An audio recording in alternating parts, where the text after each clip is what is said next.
گوری اور کالو کوا دونوں جنگل میں اڑتے ہوئے جا رہے تھے۔ ایک پیڑ کی ڈال پر انہیں گھونسلہ نظر آتا ہے جس میں تازہ انڈا بھی پڑا ہوتا ہے۔ کالو کالو، تازہ انڈا، یہ انڈا تو میں پیوں گی۔ گوری گوری، دانا بھی ہے۔ ہاں ہاں ٹھیک ہے، ہم دونوں دانا یہاں کھا لیتے ہیں، میں انڈا گھر جا کے پی لوں گی۔ تبھی دونوں جی بھر کے اس گھونسلے میں سے دانا کھاتے ہیں۔ چلو کالو، کہیں ایسا نہ ہو اس گھونسلے میں رہنے والا پکشی آ جائے اور ہمیں دیکھ لے۔ گوری اپنی چونچ میں وہ انڈا اٹھا لیتی ہے۔ دونوں وہاں سے دور بھاگ جاتے ہیں۔ رستے میں انہیں آم کا پیڑ دکھ جاتا ہے۔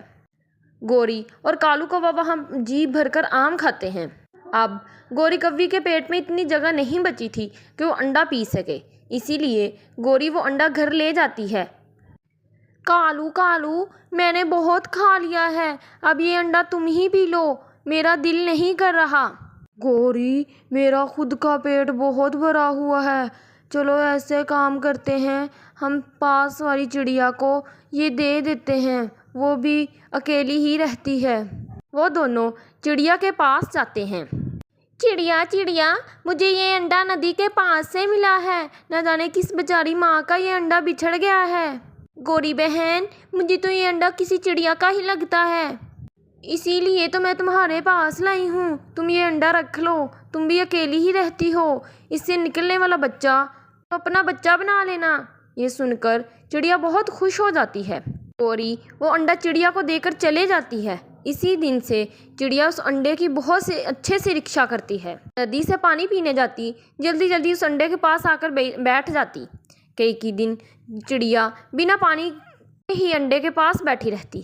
دن گزرتے گئے، چڑیا کو اس انڈے سے بہت پیار ہو جاتا ہے۔ اب چڑیا کو اس دن کا انتظار تھا جس دن یہ انڈا پھوٹے گا۔ ایک دن وہ انڈا پھوٹ جاتا ہے، اس میں سے ایک چھوٹا سا سندر سا چڑیا کا بچہ باہر نکلتا ہے۔ مجھے پتا تھا اس انڈے سے چڑیا کا ہی بچہ نکلے گا۔ چڑیا خوشی سے اچھلنے لگتی ہے۔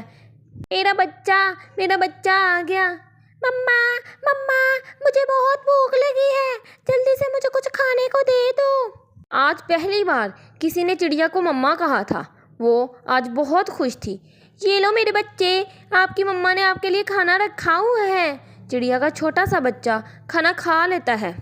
کالو جی، چلو چڑیا کے پاس جا کے دیکھتے ہیں اس کے انڈے سے کیا نکلا ہے۔ ہاں، میں بھی بہت ایکسائٹیڈ ہوں یہ جاننے کے لیے، دیکھنا چاہتا ہوں کہ اس کے انڈے سے کیا نکلا ہے۔ دونوں چڑیا کے گھر کی طرف جاتے ہیں۔ کالو، دیکھو یہ چڑیا کا بچہ ایسے لگ رہا ہے۔ گوری بہن چپ کر جاؤ، میرا بچہ سو رہا ہے۔ گوری بہن، میرے بچے کے سامنے کوئی ایسی بات نہ کرنا، میں نے اسے اپنا کچھ بھی نہیں بتایا ہوا۔ اب آپ جائیے، میرا بچہ سو رہا ہے، اس کی نیند خراب ہو جائے گی۔ پھر کالو کوا اور گوری وہاں سے چلے جاتے ہیں۔ اب مما چڑیا شام کے سمے اپنے بچے کو گھر سے باہر لے جاتی ہے، اسے اڑنا سکھاتی ہے، اس کے ساتھ ندی کے پاس لے کے جا کے کھیلتی ہے، اسے باتیں کرتی ہے۔ مگر کبھی کبھی رات کو لیٹے ہوئے چڑیا کو خیال آتا ہے، اگر میرے اس بچے کو پتہ چل گیا کہ میں اس کی اصل ماں نہیں ہوں تو یہ مجھے چھوڑ کر چلا جائے گا، میں مر جاؤں گی، میں جی نہیں پاؤں گی۔ اس بچے کے بنا میرا یہاں کوئی نہیں ہے، میں کسی کو نہیں دوں گی، میں اسے سب سے چھپا کر رکھوں گی۔